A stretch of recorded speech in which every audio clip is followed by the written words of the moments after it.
I want to talk to you about AI. You're a bit of an AI expert and ChatGPT. We know that young people are increasingly relying on AI chatbots, and it's interesting, real-time host Bill Maher slammed AI for essentially praising humans during every interaction where it's really not necessary. Take a look at this.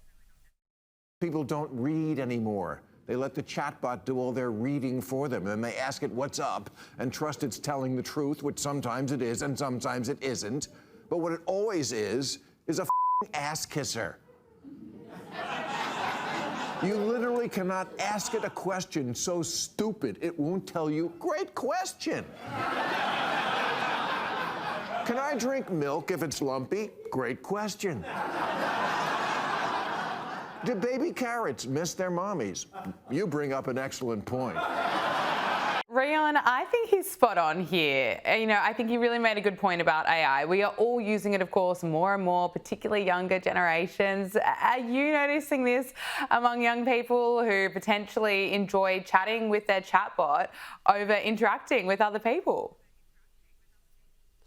Well, I don't want to over-exaggerate this, but I think there is no way to. I think this is one of the existential threats that are going to take our younger generation down a few pegs, quite frankly, in intelligence. And the reason I say that is, another example, to add to what has been said, there was a case where a husband asked ChatGPT, I cheated on my wife, but it was because she hadn't cooked me dinner that night, and I felt like she wasn't, doing enough for me.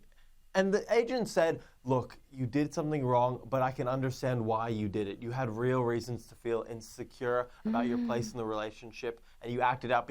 It's insanity. And so what's happening at the moment is these AI chatbots are being built as a business person would build an AI chatbot. Let's maximize the likability of these agents so that more people use them for longer. It's the classic game of tech companies. We need more attention, we need more eyeballs, and the way to do that is let's build a product that is going to make you really like it by agreeing with everything you say. Oh, Rion. That's what we're seeing now.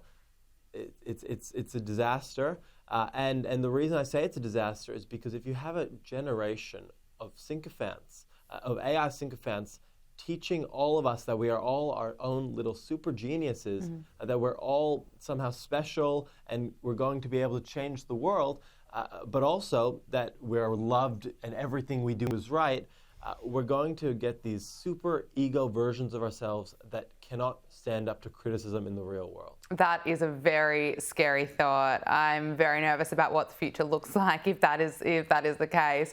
Now, finally, I want to ask you about former Prime Minister Tony Abbott, because he's once again been offering his service to the country. The former member for Warringah has been spotted directing commuters out of a car park in Sydney CBD. Now, this video posted to Instagram shows him holding up a boom gate while ushering cars out of the car park. Let's take a look at this.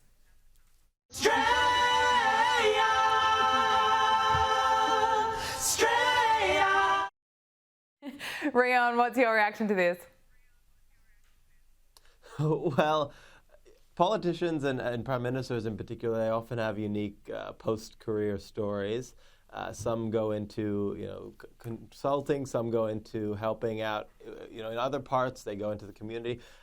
This is certainly the weirdest, I would say, post-career shift that I've seen for a prime minister, or an ex-prime minister, I should say.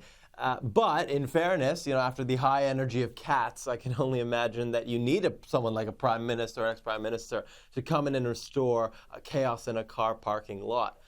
What I will say is this is one of the great things about our country. This would not happen in America. This would not happen in many other countries where you have a former leader that is so down to earth and so grounded and just built into the community without the security guards around, without the layers of hierarchy and bureaucracy between them. It's just people, former leaders with the humility to say, I'm going to help my community. We need more of this. It's a beautiful thing about Australia. We need it on all sides of politics, and I'm sure this will hopefully inspire some more people and some more leaders to continue to do this sort of thing for their community. Oh, I hope so too. Well said. Rion, great to speak with you again. Thank you so much for joining us on Power Hour. A pleasure as always, Gabby.